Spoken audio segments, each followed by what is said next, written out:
22 of 27. 309 yards.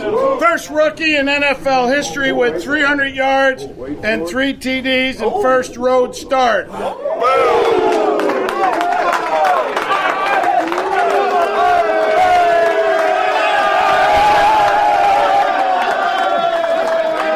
You are listening to the Huddle Up Podcast with Mile High Huddle's Chad Jensen and Zack Kelberman. Freeman is back there, blocked by Leary, caught for the touchdown!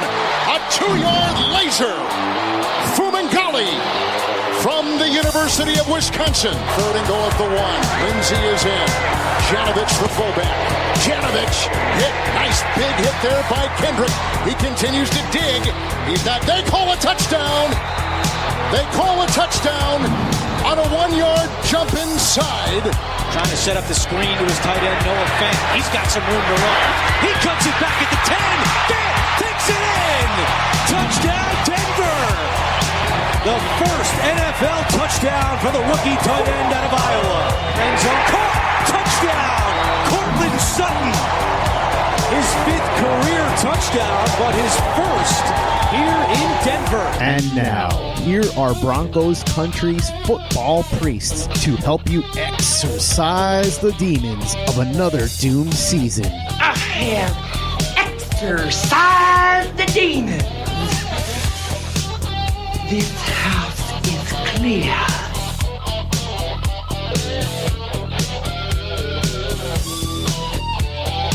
Okay, and we are live. We're a few minutes earlier than we had this podcast scheduled on YouTube and Facebook, but hey, man, when the Denver Broncos go on the road and motorboat a playoff caliber team with a rookie quarterback named Drew Lock, you go early, man. We're quick on the trigger today. Chad Jensen, Zack Kelberman coming to you live, the Huddle Up Podcast, powered by Overtime Media. How's it going, brother? What's racing through your mind right now, the gut reaction to what you just saw from Drew Lock? It's amazing when you finally have new blood under center, how it energizes the entire team. It's no coincidence, Chad, we saw today the defense making plays, scoring touchdowns, getting interceptions. We haven't seen that for what feels like years. Drew Lock comes under center, another win for him. Rich Scangarello finally gets his quarterback that best fits his system, Chad, and he calls the best game of his career as a coordinator so far. It's no coincidence. I couldn't be more impressed with this Broncos offense, and we will look back on this game. It might be 2020. It might be a couple weeks from now. We will look back on this game as the turning point in the Fangio era with Lock under center. This is the game that's going to be remembered when they go on a run. The statement win they needed. This is the game, man. This gives you a glimpse of the vision that Elway and Fangio had in place. And it took probably about 4 games longer than it needed to for it to happen, but it happened. And so let's not cry over spilt milk. Let's enjoy what the Denver Broncos accomplished today on the road. This wasn't just an authoritative win over, 500 team. This is the Houston Texans, who were number 1 in their division, 8-4, cruising for the playoffs. I mean, the comments I saw before the game including from colleagues and national analysts, is that, Drew Lock showed promise in his debut, but Deshaun Watson is truly one of the top 5 quarterbacks in the NFL, and he's just not going to have what it takes. And I mean, motorboat. It was right out of the gates, dude. Drew Lock was feeling it. That first throw to Noah Fant. We're going to dive into it, but first, just really quick, you guys, a couple of quick matters of business. We're going to get to our commenters. Everyone who's joined us in the room already, welcome. Appreciate you guys. We see our Super Chat superstars already jumping in. We're going to get to you next. First, just a couple of quick matters of business. A reminder, make sure you're following the show on Twitter, you guys. Huddle Up Pod, at Huddle Up Pod. That's the best way for you to keep your finger on the pulse of what's happening with the show in real time. And so many of you have funneled over there, and the numbers have grown. But for the tens of thousands of people that listen to this show each and every day that we do the pod, whether it's on YouTube, Facebook, Apple Podcasts, wherever you listen to and enjoy the show, only a fraction of you are following the show on Twitter. So migrate over there, help us bump those numbers up. And then don't forget, leave your creative review on Apple Podcasts when you get some time. Give us a creative review. Let us know how we're doing. And if you like what we're doing, give us a 5-star rating and enter yourself into the drawing that we give away. A couple of hats, a couple of shirts, whatever it might be. Each month we randomly select. I already heard from one of the 2 who won in November. Rich, you got some swag coming your way. this coming week, brother. So stay tuned for that. But anyway, head over there, you guys. It's also a great way to support the Huddle Up podcast by reviewing us on Apple Podcasts. This is the Overtime Podcast Network. All right, Zach, let's dive in real quick here to what is on the minds of our great listeners. And man, the comment stream is already fire. It is lit. Let's see what our good friend Chris has to say. Jumping in with a $21 donation on Super Chat. Heck yeah, dude. Appreciate you, brother. He says, Buzz Lightyear to the rescue. And I think that's how fans are feeling right now. Like, finally, someone has swooped in with the cape, right? Yep. Buzz Lightyear cruising in. We saw, of course, for those of you who don't know the Buzz Lightyear reference, I mean, I think they covered it on the TV broadcast today, but that's what Dalton Reisner was calling Drew Lock last week, leading up to the Chargers game, kind of poking fun at his OTA's roommate for the wristband, right? Because he kept having to look at his wristband. It looks like Buzz Lightyear. And today, man, Drew Lock just played on that, and it was fire, dude. I love to see him embracing that nickname and for it to get a national attention. There was the NFL accounts tweeting about it, and just it's a great look for the Broncos to have that young spark under center. He already has a nickname. He's making plays out there. It's so rewarding for the fan base to finally have that hope under center. Locke could not have looked better today, Chad, to me, except for that one pick. The one pick. And that's the thing, you guys, that we're going to continue to see is at least once a game, you're going to see one of those rookie throws that the only way you can learn the NFL is live bullets. Sometimes you have to bump your head and then you go, okay, next time if I throw that route, I got to hold the safety significantly longer with my eyes or I got to go somewhere else with the ball. But Stu jumping in with a $25 donation on Super Chat. Stu. One of our true superstars on Super Chat. He says, we have our QB. Pretty definitive. I mean, it's only 2 games.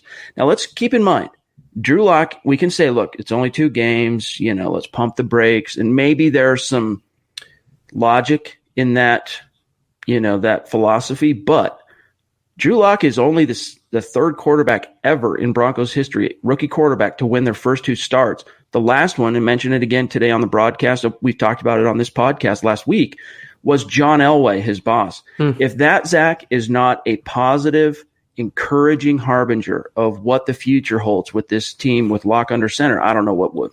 And you know what? He's not just getting by. The Broncos aren't winning in spite of him. He's making plays out there, and sometimes he looks like a 10-year vet, Chad, with his comfortability in the offense in the pocket. He's not rattled. He's using different arm angles. He's making plays. He has a true command of the huddle that I think even Flacco never really had in all his time as a starter. So it's that it factor. It comes back to that again. You either have it or you don't, and Locke is showing every week now, last 2 weeks, he has that. And about his interception, I'm almost glad that he threw that. He's going to get better. He's going to be a better quarterback because of those mistakes. He's a natural gunslinger.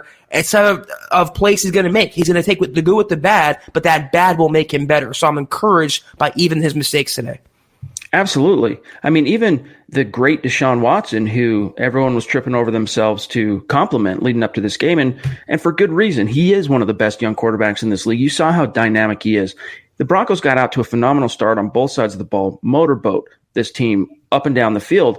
Watson tried to hang, but it was too little too late. He put up some garbage time points late, but he threw 2 picks. One of them was a tip ball, but the second one was, inexcusable. That Will Parks interception that iced the game completely.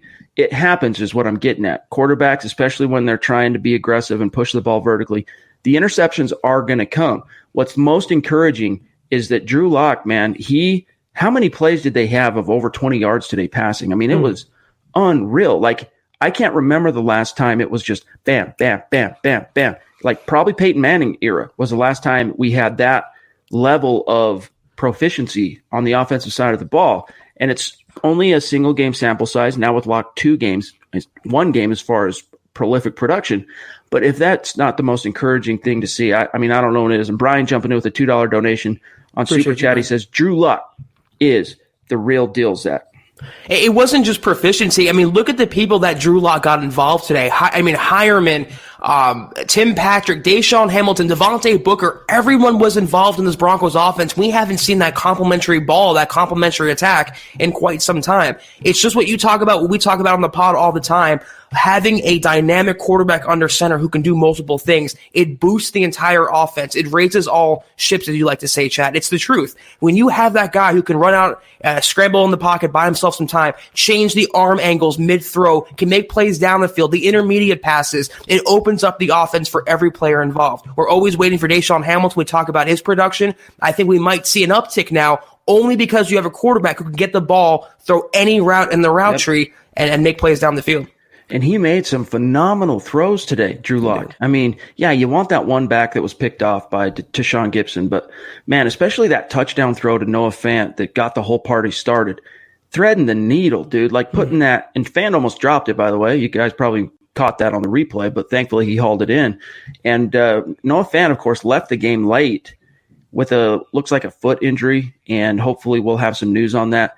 Zach, what I'm hoping to see is finally Vic Fangio show some love and give some props to Drew Lock, because he's been pretty stingy, right? And that's the way he is with doling out praise. But if this wasn't a praiseworthy game for a young quarterback, I mean, if you don't go out on a limb today and just get out in front and tip your cap to that young quarterback as the head coach, then you start running the risk of getting inside his head. It's like, what do I have to do, bro? I just went over 300 yards, 3 touchdowns, motorboat a playoff caliber team. Like, give me some props. And by the way, Dallin jumping in, $2 donation on Super Chat. Thank you, bro. He says, let's go, locked in from now on, $2 donation. And then Stephen Baumgartner jumping in, Super Chat superstar, $50 donation. Thank you, Stephen. He says, Lock looks like the QB of the future. Do you think the Broncos have their QB of the future now, Zach? Listen, it's I would say a little too soon to say he's the definitive franchise guy the next 10 years. These were 2 impressive wins, no doubt, but I want to see a little more from Drew Lock. And the thing with building him up, too, is you don't want to give him too big of a head either. You don't want to go out and praise the guy, then he gets overly confident. He has to be hungry, and he has to keep fixing his mistakes and his weaknesses, which he does still have in his game. But the Broncos, I think, have more hope under center now than they've had since Peyton Manning hung up his cleats. I think that is definitive. Whether he's the 10-year, 15-year starter, I want to see a little more, though, from Drew Lock. Without a doubt. The closest thing I can get to, if fans can think back to 2016, and Trevor Siemian went on the road and put up 4 touchdowns on the Cincinnati Bengals. But it wasn't anywhere near the dynamic play that we saw today. Basically, he had Emmanuel Sanders and Demaryius Thomas just make some phenomenal plays. And Simeon, he made the plays that were there to be made. Tip your cap to him and whatnot. That's the closest thing I can come to of thinking of a dynamic quarterback performance of this caliber post Peyton Manning era. And getting back to the point, though, about whether or not the Broncos have their guy. Listen, I've been telling you, and Zach as well, since before the Broncos even drafted Lock, we've been telling you that he has franchise caliber tools. Does it mean that he's going to put it all together? No, because Jamarcus Russell had franchise caliber tools, but you got to put it all together. I think Lock is going to put it all together. I'll go out on a limb now. I think the future is going to be bright with Drew Lock. I think even if the Broncos don't go on to win all of their remaining games this year, Lock's going to do enough to completely assure and encourage this front office to go, all right, time to build the nest. And he's at least going to get 2020 to be the guy unencumbered, to use Joe Flacco's verbiage, Zach, the understood quarterback. And Solomon, by the way, jumping in with a $25 donation. Thank you, Solomon. Says, Zach, Lock is our franchise quarterback without any doubt in my 35 years of pulling for the Broncos. It's a great point you just made, Chad, and one I was thinking also. I think at the very minimum now, 2 wins, 2 big wins. He just went on the road and beat a playoff caliber Texans team who just beat the Patriots. I think he's done enough at this point to get himself all of 2020, and that couldn't be a better decision on the Broncos' part. No quarterback competition, no distractions. Just make him the guy, have some continuity in the Broncos coaching staff, and go with it in 2020. And I think he'll grow in the system with Scangarello, Fangio all together. They can't keep turning over these positions and these battles. They have to keep one guy. And I think based on the last 2 weeks, Lock for sure, I think assuaged the Broncos' worries enough to give him next year. Our good friend, Broncos fan, number 24, jumping in with a $10 donation on Super Chat, but with a comment that, this is a family-friendly podcast. We get your point, though, my brother. Let's move on here to, the comment stream. You guys bear with me. I gotta get through this. It's hot and heavy. There we go. Anthony, jumping in with a $10 donation on Super Chat. He says, Lock looked great so far. Scangarello looked like he trusted his QB for the first time this season. That brings up a good point, Zach. And Anthony, thank you, my brother. Really appreciate you. Yes. Scangarello's been under fire the last few weeks, and especially last week after Lock showed so much promise in that first half. And then they completely just take their foot off the gas in the second, 36 yards of offense in the second half, end up winning that game by the skin of their teeth. That first half was just a dynamic offense in every way that you could imagine today. And even in the second half, the thing you got to keep in mind is the Broncos were already over 30 points going into the third quarter. At least they got another touchdown on the board, added to the lead. Like, I'm not going to criticize a team that has that much of a lead. All right. Multi-score. What was it at one point? 4-score lead by, running the ball and trying to kill some clock late. This game was never in doubt from whatever it was, middle of the second quarter on, Zach. But this is what I said to start the broadcast today. This is when you give Scangarello the quarterback who best fits his system, it's no coincidence that he calls his best game. Flacco wasn't his guy. Brandon Allen wasn't his guy. They were fitting round pegs into square holes. And now that he had more than 1 week, just as we thought on the pods coming into this game, now that Scangarello had more than 1 week with Lock, he had a full week of tape, a full week of practice. They opened up the playbook more and called more plays that were conducive to Lock's success. What I did like, though, about Lock, he audibled at the line. He changed plays. In the moment, he would throw quick slants when he saw the defense was overcommitting. Those are just plays that you can't teach, and those are plays that are far ahead of a rookie, and I think he's wise beyond his years when it comes to the NFL.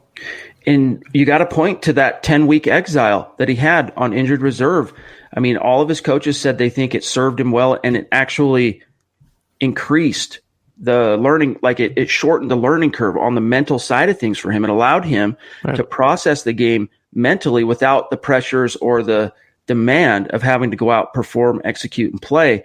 And now you're seeing that come, we get paid back in dividends. You're seeing it in action on the field in live bullets. And that's a good example of, I think, Zach, the audibles, throwing the right routes, exploiting the coverage.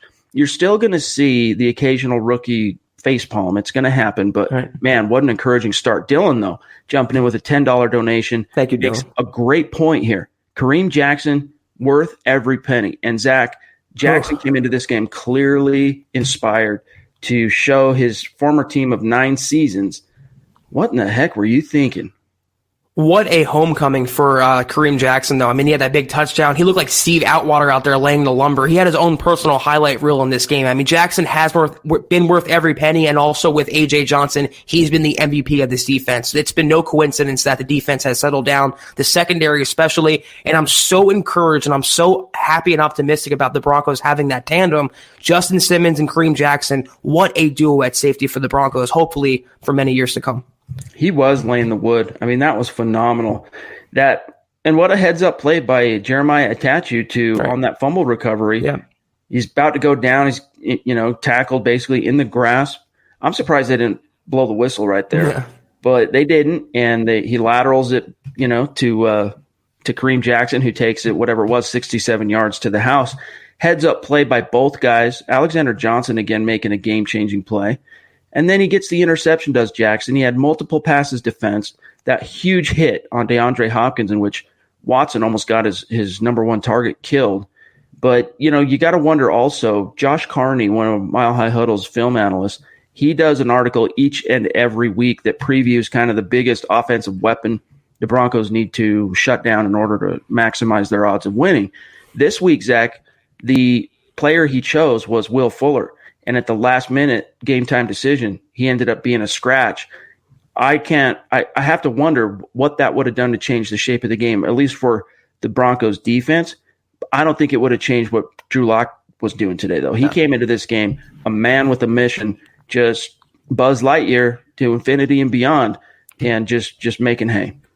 Maybe the final score would have been a little closer if Fuller were to play because he's that over-the-top presence that the Broncos traditionally struggle with. He's a burner, but it wouldn't have changed the offensive production. The Broncos, it's so encouraging to say the Broncos won on the arm of the rookie quarterback, not their defense today. Brian jumping in with a $5 donation on Super Chat. Appreciate you, brother. He says, if you could trade Drew for any QB in the league, name ones you would trade for. That's a weird question to ask at this time, but I mean, I don't know, give me Patrick Mahomes, right? Right. Russell Wilson. I mean, there's a lot of QBs you can trade for that are a lot better than Lock right now. As encouraging as he looks, let's not put him up there with the Mahomes just yet. He needs to prove himself just a little bit more. This is the Overtime Podcast Network. Chandler jumping in with a $5 donation. Chandler wants to know if there's any update on the Fant injury. Guys, we go live immediately following the game, and I think that's something that we'll try and keep an eye on, see if we can get anything back. We can check Twitter on that. Stay tuned. We'll try and have some info for you by the time we jump off the podcast. But at this time, I'm not sure. I think I saw a comment that said it was reported that his foot got stepped on and x-rays were negative. So hopefully that's best case scenario. He was carted off the field. So if it's just a little nick or a little sprain, that's a good situation for Fant. Well, let's talk about Fant. Man, he caught all 4 of his targets today, 113 yards, the second career 100-yard game for him in his rookie year, a touchdown, had a long of 48 yards, that first pass that Lock had that busted this thing wide open for the team. Noah Fant, and even Jeff Heuerman with him in the game, he received 1 target. It was that 8-yard touchdown. But Fant, man, he was a dynamic.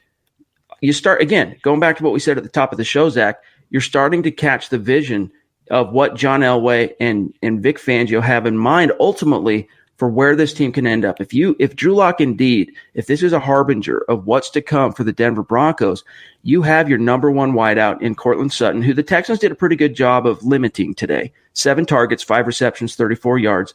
Noah Fant, though, you can swing all your coverage to account for Sutton. That's fine. Drew Lock's going to take Noah Fant, 4.5 speed, making plays, breaking tackles, scoring touchdowns. Yeah. And then if you swing your coverage to account for that, he'll just go right back to Sutton. And Phillip Lindsay, that's another thing the Texans did today. Pretty good job of bottling up the rushing game. But the Broncos still got close to 100 yards, and it was mostly an aerial attack. Drew Lock, by the way, finishes, Zach, 22 of 27, 309 yards, 3 touchdowns, 1 interception, quarterback rating of 136. That's so impressive. And every time, I swear to God, I see Fant run, he breaks the tackle. It looks like a miniature Rob Gronkowski to me. I'm not saying he is yet, but you can see the glimpses. You can see why he was compared to Gronk in the pre-draft process. It's so encouraging. The Broncos have their QB1, their wide receiver 1, their tight end 1, and their running back 1. This is an offense that's loaded with a young nucleus of talent. And 2020, I'm telling you guys right now, it's going to be a very, very fun year. Joseph jumping in, $20 donation. Appreciate you, brother. He says, I won a couple bucks on the Broncos, so I figured I'd pass it down to my football priest. Appreciate you. Absolutely. I don't have a question, but I do want to say that it feels good having Scangarello loosen the reins. And again, that's worth talking about. We heard from John Elway on the subject earlier this week in his Elway Access. We talked about it on one of the podcasts this past week. I can't remember which one, in which he basically said, look, Rich hasn't had it easy. He's had 3 quarterbacks he's had to figure out how to game plan for, including 2 who made their first career starts under his tutelage. And, so he deserves some kind of, acknowledgement that it hasn't been the perfect circumstances. However, he does need to figure out a way to improve in the second half. And the complexion in this game, Zach, the Broncos got out to such a significant lead. Even though there might be some fans who might pick a bone with this, I don't think that the Broncos completely just battened down the hatches in the second half like we saw last week and like we've seen from Scangarello in games past, like the Minnesota game. I think that they still kept their foot on the gas, especially in the third quarter. But after they got that second half touchdown, there was no reason to just keep going balls to the wall. They were 3 and 4 scorers in the second half ahead of the Houston Texans. There's no reason to continue going for broke. At that point, you become a not smart coach trying to push the envelope when you just need to milk that clock and get off the field. Right. Sometimes being too aggressive is worse than being too conservative. So I agree with that. And you can't all blame the quarterbacking or the injuries on Scangarello. He was getting very conservative in the second halves of games. And it seems like when he got off his script in the first half, he just went into his shell, went very conservative, and you saw the rookie side of his coaching come out. But today was a whole different ball game for Scangarello today. He called his best game by far. And like you said, he kept his foot on the Texans' necks. He did not get conservative. He stayed north and south, not east and west. He played downfield football today, taking advantage of Drew Lock's arm strength. I give Scans a lot of credit, but it all comes back to having this quarterback under center who best fits his scheme. They drafted Lock with Scans in place, and they hired Scans with a young quarterback in mind. So it's just a good plan coming to fruition. And man, that arm talent was on full display once again. He made some accurate throws, but just, in the TV broadcast, he was getting a little irritated because of Lock's reputation going into the draft of having poor discipline with his foot mechanics and his throwing base. Look, man, Patrick Mahomes throws darts left and right, and probably half of them on these big plays that he makes, he's not setting his feet. It's because they have an elite arm and they can get away with it. Now, you have to pick your battles. You have to know when and when not to, throw off your back foot or fading back. But Lock's arm talent was on full display today, and it was so encouraging. Trick Lessons jumping in with a $10 donation on Super Chat. Thanks, bro. Appreciate you. He says, what do you think about the next 3 games? I say we go 2-1. Also, Zach has come to the dark side. I agree. No QB competitions. Lock is our guy for 2020 at least. It's true, and I think he's done enough now to where he's established himself as the Broncos starter, and the team rallies around him, so you really can't pull him out of the lineup for now. For who? To go back to Joe Flacco, to go to Brandon Allen, to go to Brett Rippon, whatever. No, you're stuck with Drew now, and the team is rallying. So as long as he keeps being Drew Lock, the Broncos can't go away from him. So the next 3 games, the Denver Broncos have to go on the road again next week to take on the Kansas City Chiefs. And that's going to be, today was a really good litmus test for the Broncos and for Drew Lock going on the road against a playoff caliber team. Next week is going to be the true litmus test because the Broncos, as most fans know, haven't beaten the Kansas City Chiefs since week 2 of the 2015 season. And that victory was at Arrowhead Stadium. So they are due for a win, Zach. I'm not sure they get it. Well, I'll have to wait and see how the week unfolds, and I'll ultimately make my pick on the Mile High Roundtable next Friday at milehighhuddle.com. But that Chiefs game, I'm not sure. I think the next 2, which are homestands against Detroit and the Oakland Raiders to end the season, I think probably 2-1. That's a pretty safe bet, Zach. I do too. And you know what? 3-0 is not out of the question at all. They can beat the Chiefs. They have the defensive firepower to limit Mahomes, and I think Lock has the offensive power and the confidence right now, the momentum working in his favor after 2 straight wins to maybe hang with Mahomes, maybe do enough to give the Broncos a chance. I don't really care about a win or a loss in that game. I just want to see, like always, Lock's progression from snap to snap, from throw to throw. If he can hang in there with the MVP from last season, that is such a great sign for the Broncos' future. Jordan jumping in with a $25 donation on Super Chat, wearing matching hats with yours truly.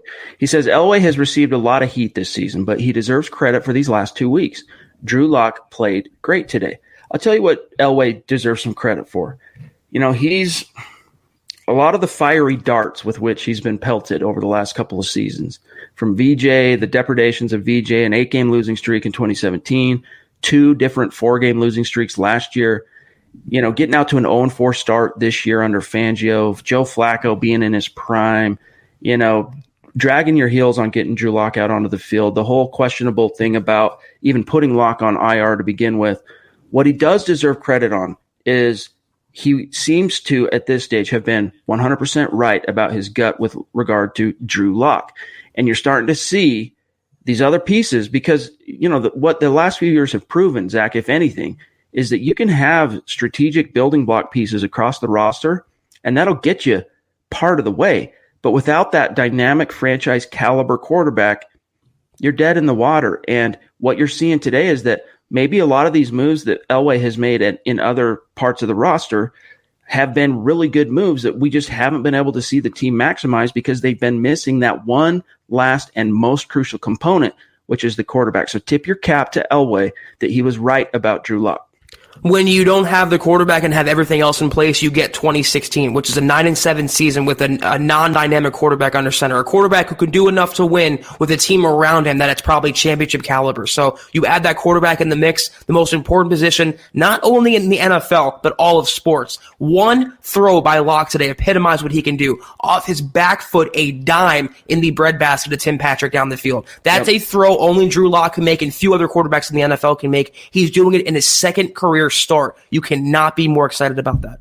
You're right. That's probably my favorite throw of his today. The touchdown to Fant was sick, but that throw to Patrick, man, that was just dynamic arm talent. That's probably the 10th time today I've used the D word, dynamic, to describe Drew Lock's performance, but you cannot. It's appropriate. That's what it deserved. Big Daddy Kane jumping in with a $20 donation on Super Chat.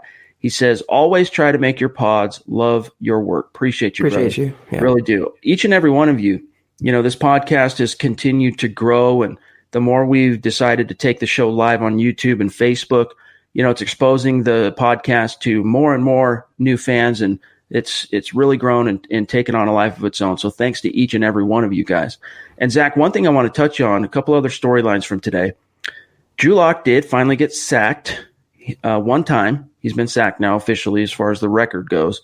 He was sacked another time, but it was wiped off by a defensive holding foul. But you got to tip your cap to the big uglies who, they've done a really good job protecting their rookie quarterback. They've gone to battle for him, a guy that, look, they tried to make best with the walking cadaver that was Joe Flacco as the starting quarterback. They tried to make do with a significantly more mobile but physically limited Brandon Allen. And with Drew Lock, they know this is where the rubber meets the road. Like, this is our future. We have to step up. And I think they have. It hasn't been perfect, but what more could you really ask of that offensive line to do for Drew Lock than what they have these last two games? Getting Juwan James back today, even on a pitch count, was so big for the Broncos starting five because when he's healthy and when he's playing and when he's, I guess, mentally ready to play, he's a really good tackle on that right side. They all played pretty well today except for Garrett Bowles being Garrett Bowles and literally taking points off the scoreboard now. But I give a lot of credit to the Broncos line. Also the fact, again, that Drew Lock makes plays with his feet. He bought himself time by rolling out of the pocket, by changing the play. A lot was on Drew Lock, too, to avoid those sacks. Everything he did today was what Joe Flacco wasn't doing when he was starting. He was walking into sacks. He wasn't changing the play. He had no movement, no dynamicism. So that's what happens when you have, like you said, a walking cadaver as your starting quarterback. It's the best way to put it. Someone get a finger on Joe Flacco's neck and make sure there's still a pulse. Jacob Smith jumping in with a comment here. John Elway needs to be held accountable for trading back for Noah Fant, which created the scenario that netted both Dalton Risner and Drew Lock. And yeah, you got to tip your cap to him. And for what it's worth, that's never been the way those first three picks shook out for the Broncos in this past draft. I've not criticized it one time because you got three blue chip players in the first 42 selections. I mean, that's doing what you need to be, what you should be doing as a GM and a front office czar. I'm not going to lie. I'm one of the many followers of the Broncos, people close to the Broncos who wanted Devin Bush in the first round or an inside linebacker. I was not crazy about the Fant selection, but I love to be wrong. I love to eat crow right now. Elway did a masterful job getting those three players, like Chad just said, within the first 42 picks of the draft. This is the Overtime Podcast Network. Juwan James, as Zach mentioned, was on a pitch count today. I lamented on Twitter that one sack that Elijah Wilkinson did give up today at right tackle on Drew Lock. Why on 3rd and 16 do you not have your $51 million right tackle? I mean, if you're going to put him on a pitch count, Zach, that's fine. I understand. Ease him back in. Learn your lesson from week 8 where you feel like maybe you rushed him a little bit. But if you're going to have him dress and you're going to put him on a pitch count, maybe put him on the field for the most crucial situations. 3rd and 16 seems to me, Zach, down and distance-wise, like if I'm a defensive coordinator, that's where I'm coming after this quarterback, and that's where you want your right tackle to be able to hold up. Yeah, I mean, we say that Scangarello called a really good game today and his best game, but it wasn't a perfect game by far. And that's what you'll see with a rookie coordinator. He has to get those assignments down and maybe give that tackle some help on 3rd and long if he's going to throw. Maybe put your $51 million tackle in the game. But I'm just happy he played, Chad. He played more than a handful of snaps and didn't suffer another injury. So positive progress from Juwan James. Also, tip your cap to Von Miller for getting out there and gutting through a imperfect knee. And I'm curious to get your take on this, Zach. Nick Kendall published an article at Mile High Huddle earlier this week, which said, here's why the Broncos should shut down Von Miller for the year. Basically his argument simply being that with the Broncos' chances of making the playoffs being equivalent to that of a snowball's chance in hell, why risk Von Miller, banged up knee, sprained knee, when it could perhaps compromise 2020? Right now it should all be about 2020. Just shut him down, put him on IR, let the young guys play. He didn't have a phenomenal game today, but he was really good, and the Broncos got the victory. Your take on whether or not the Broncos would be wise to shut him down? Well, I mean, it's hindsight now, and he got through today's game without any setbacks, but I tend to agree with Nick. I mean, watching him run today, Chad, you can tell he was clearly hobbled. I was wincing for Von Miller today. Just watching him, you can tell he was in pain. So I tend to agree with Nick's assessment. If he went down and retore his ACL, let's say, that would damage his 2020 outlook and would hurt the Broncos' chances as well. They're not in contention this season. They're not going to make the playoffs. You have some young players in Hollins. You have some young players in Itachi who can get out there and start at outside linebacker. So if it came to it, I probably would have held Von out, but it's admirable that he, pushed through the injury today and, he gutted through it. Here's a good question, and then, guys, we'll take maybe one or two more, and then we got to get out of here for today and go get some post-game coverage up on this awesome win for your Denver Broncos. TJ wants to know, is next week, Broncos versus Chiefs, Lock versus Mahomes, a good indicator of what the next 5 years is going to present for this team? It could be an indicator of the next decade for the AFC West in this battle of two gunslinging quarterbacks. But I think this win today was an indicator for the Broncos' future for 2020 and beyond. Like I mentioned, this was a turning point statement win for Denver, and we will all look back at this Texans game as the game that sparked Drew Lock's run with Vic Fangio. So win or lose next week, you're going to see a preview of what the AFC West will look like for, I think, the next decade. And it's important to remember, too, whether the Broncos win or lose next week, they're significantly hobbled. I mean, they don't have Bradley Chubb.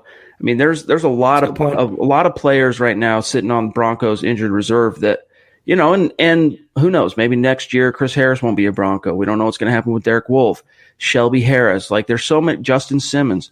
There's so many question marks that remain unanswered at this stage, but still, it's, as Zach said, just that battle one-on-one of Lock versus Mahomes. And by the way, of course, even though they're more contemporaries and peers, Lock, of course, growing up in Missouri, he was a Chiefs guy growing up and loved Mahomes as a college quarterback. It's still playing at Mizzou, and Mahomes is, making hay last year for the Chiefs.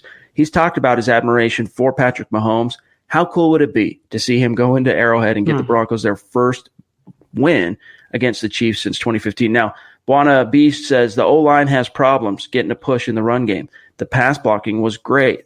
I would concur with that. I thought the Broncos, Zach, would be able to make a little bit more hay on the ground today, especially with how loose Lock was loosening up that secondary with the passing game. And considering also, Zach, that the Texans were one of the worst rushing defenses in the NFL going into this game, no J.J. Watt, Jadeveon Clowney long gone as well. I thought that there'd be a little bit more room to run for Phillip Lindsay and Freeman. So you'd like to see the starting five, be able to create a little bit more room considering all those factors and conditions. But a win's a win. I don't have the stats in front of me, but what I saw from Lindsey is that he had some nice, run plays inside. But this is where I go back to coaching and Scangarello keep calling inside runs for Lindsey, not bouncing him outside, not really getting the ball to him in space. There was a lack of screen passes today. I understand it's another new quarterback. I understand it's a scheme difference, but you can't have Lindsey keep banging the ball inside. That is Freeman's job. So the more they do that, they're not going to get that running game going. But once they do, and that clicks with Lock also, this will be a dangerous, dangerous offense. On the defensive line, we have a question here from Nick, and then we're going to get out of here for today, you guys. He says, thoughts on DeMarcus Walker's game, and did anyone on the D-line surprise you?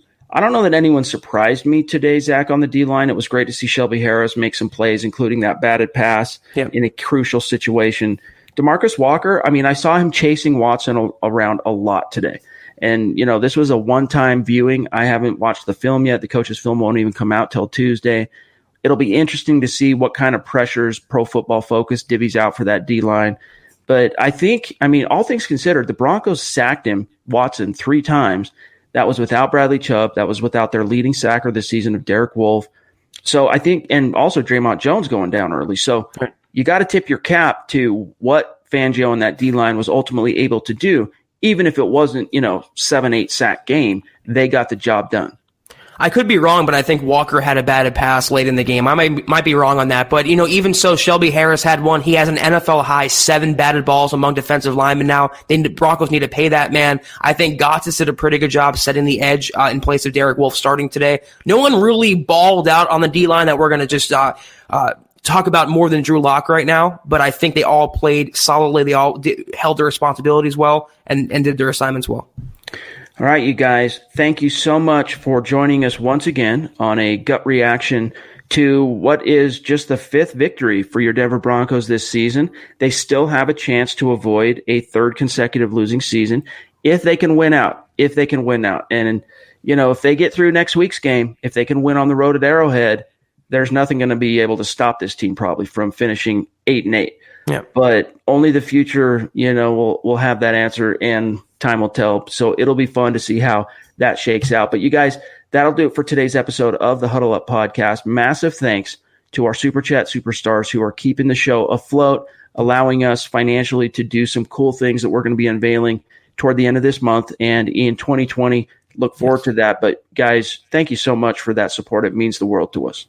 Yeah, and it's nice to revel in a victory with you guys for once. And for once, I should say, it's been such a long couple years for the Broncos and their quarterback. Shad and I know that we've done a lot of pods together, not always have the best post-game reactions. So it's nice that we have a quarterback it's aspiring such confidence in the fan base and the team. It's just a really exciting time in Denver right now. You guys deserve to be on cloud nine, not only with the team getting a road win over a playoff caliber opponent, but seeing Drew Lock just completely blow the doors down. Like, Lock's season is officially going to, it's the rocket leaving Cape Canaveral and boom, up into the stratosphere. You thought there was hype following his first win against the Chargers. I mean, the next week is just going to be so fun to engage with fans and just, you deserve it. Be on cloud nine. Stay on cloud nine. You have a lot to be excited about, you guys. The future is bright with Drew Lock at quarterback for this team. So, quick reminder, make sure you're following the show on Twitter at HuddleUpPod. Best way to keep your finger on the pulse. And don't forget to also follow my partner, Zack Kelberman, on Twitter at Kelberman NFL. You can see there myself at Chad and Jensen. And then stay tuned. We'll be back with another live pod tomorrow night, Monday night, 6 p.m. Mountain, 8 p.m. Eastern. We'll go through and dice through the Vic Fangio postgame comments, Drew Lock's postgame comments, whatever Fangio has to say tomorrow at the podium around noon. So we'll be able to analyze all that stuff. A lot's going to happen between now and then. So we'll look forward to breaking that down for you guys. And Zach, have a great rest of your weekend, my bro. You too as well. We'll talk tomorrow night. I'm already locked in, Chad. Locked in. Lock season, you guys. All right. For Zack Kelberman, I'm Chad Jensen. Enjoy being on Cloud 9, you guys. You deserve it. We will talk to you tomorrow, 6 p.m. Mountain, 8 p.m. Eastern.